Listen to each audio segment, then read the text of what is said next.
Officials still keeping a very close eye on 50 people for any possible signs that the Ebola infection is spreading. That number cut in half since yesterday. So far, no new cases have been confirmed in the U.S. Tonight, our Adam Weiner is taking action, finding out just how easy the virus is spread and why experts say we have nothing to worry about in the Bay Area. Adam? That's right. Many local hospitals tell us if an Ebola patient showed up, they would be ready, but they are also learning hard lessons, closely watching that situation in Dallas. Dallas people in the Dallas Presbyterian Hospital really kind of dropped the ball on this one. Letting an Ebola-infected patient leave the hospital was a mistake, says the chair of USF's Department of Global Health, but he also believes it's serving as a wake-up call. But I can guarantee you that everybody in the nation now who's showing up in an emergency room with a fever and diarrhea is being asked the question of what your travel history is. Did you travel to Guinea, or did you travel to Liberia, or have you had any contact with any person who's been there recently?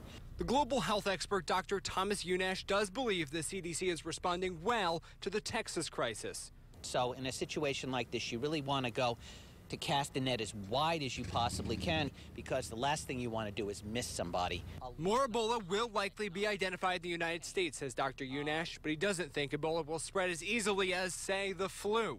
The flu is an aerosol one, so if somebody sneezes, you can pick it up 3 or 4 feet away, 5 feet away. Ebola is not like that. Ebola, you have to have a direct contact. With this thing, you actually have to have basically what appears to be direct contact with their bodily fluids to be exposed. So as long as you're not in direct contact with a sick individual or something that the sick individual's got its bodily fluids, their bodily fluids over recently. And there are many in our community who are being directly affected by that Ebola outbreak in Africa. We're right now on the University of Tampa campus, where we spoke one-on-one with a student recently back from Africa. She is fearful that her family back home in Liberia could be threatened by this Ebola outbreak. We're going to hear from her tonight at 6. For now, we're live in Tampa. I'm Adam Weiner for ABC Action News. Back to you. Adam.